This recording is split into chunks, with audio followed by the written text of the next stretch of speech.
Hi, Skip. I'm going to walk you through a tune-up on a Briggs & Stratton. I'm also going to talk about the surging problem that I had at 160 hours. I now have 255 hours on this thing, and the surging has come back. We took the carb off, we cleaned it, it stopped. I cut it the next weekend, and I had the surging back. It lasted for about 5 strips and went away. By the interim, I need to change my oil, which I haven't done in a bit. So I went out and cross-referenced online. You can check out all these different sites. You get the Briggs number off your tractor, go to a cross-reference, and they'll give you another one. This Fram, as an example, cost me $8.99 versus $13. I got the air filter at my dealer.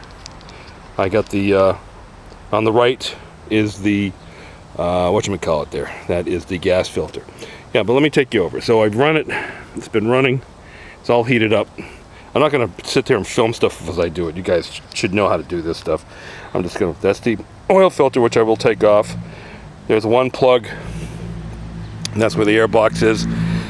Here's the other plug, and this is the drain for the oil, which I'm going to put into a milk jug, which I'll show you. Listen, when you need to get parts for your vehicle, what you do is, this is the overhead cam, okay, and your model number, there's where you need it. That's where all the model number is. It's on your, if you're looking at the engine, it's on your left cylinder head, and those are all the spark plugs. So let me get going, and I'll be back in a minute.